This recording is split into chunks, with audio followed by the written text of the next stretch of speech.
ایک چوڑیاں بیچنے والی کو مجھ سے پیار ہو گیا. اس کی کیا کمال محبت تھی. وہ جہاں بھی جاتی وہاں کی مشہور چیز میرے لیے تحفے میں لاتی تھی.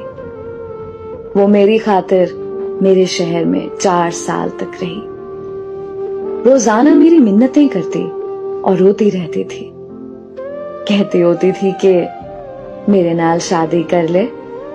میرے لگاتار انکار پر وہ واپس اپنے آبائی گاؤں جھنگ چلی گئی. کچھ عرصے بعد میں اپنے دوستوں کے ساتھ باہو سلطان کے مزار پر گیا.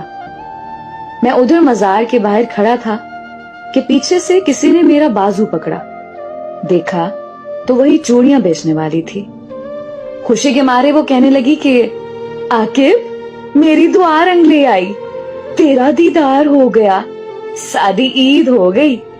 میں جب بھی دربار پر آتی تھی عاقب تجھے مانگتی تھی. اب تیرے لیے بیٹھی ہوں, شادی نہیں کی. پھر اس کی آنکھوں میں آنسو آ گئے. کہنے لگی بھیک منگنا, چوڑیاں بیچنا میرا قصور تو نہیں ہے نا. یہ تو میری قسمت کا, میرے نصیب کا قصور ہے. تو سزا مجھے کیوں مل رہی ہے. وہ سب کے سامنے میرے گلے لگ کے رونے لگی. کہنے لگی کہ ایک دفعہ میرے ساتھ میرے گھر چلو. میرے پاؤں پکڑ لیے. سب لوگ دیکھ رہے تھے. میری بہت بےزتی ہوئی. لوگوں کا مجمع لگ گیا. دوستوں نے بولا کہ چلو ایک دفعہ ہو آتے ہیں. میں نے ہاں کر دی. تو وہ بھاگ کر گاڑی میں بیٹھ گئی. اس کا گھر 50 کلومیٹر دور تھا. سارے راستے وہ بہت خوش تھی. ہم اس کے گاؤں پہنچ گئے. وہاں سب گھر کچے تھے لیکن صفائی پکے گھروں سے بھی زیادہ تھی. سب لوگ مجھے عجیب نظروں سے دیکھ رہے تھے. ہم ان کے گھر پہنچے تو اس کی سب سہیلیاں جمع ہو گئیں. پھر اس نے ہمارے لیے کیا مزے کا کھانا بنایا. اس کے گھر والوں نے مجھے بتایا کہ یہ لڑکی تو سارا وقت تمہارے نام کی تسبیح کرتی رہتی ہے.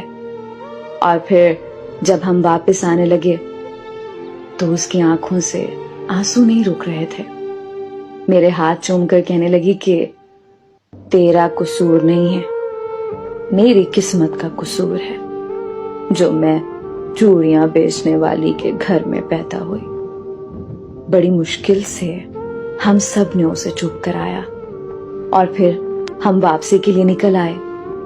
میں کار کے شیشے میں سے دیکھ رہا تھا کہ وہ تب تک دیکھتی رہی جب تک ہماری گاڑی اس کی نظروں سے دور نہیں ہوئی. وہ ہماری آخری ملاقات تھی. پھر ایک دن میرا اس سے ملنے کو دل کیا تو میں اس کے گاؤں چلا گیا. اس کے گھر والوں نے بتایا کہ تمہارے جانے کے بعد وہ بہت بیمار رہنے لگی تھی. کھانا پینا ہنسنا سب چھوڑ گئی تھی اور ایک دن اس کی موت ہو گئی. مجھے اس سے محبت تو نہیں تھی پر میں آج بھی اسے روز یاد کرتا ہوں اور ہر سال عید کے دن اس کی قبر پر جاتا ہوں.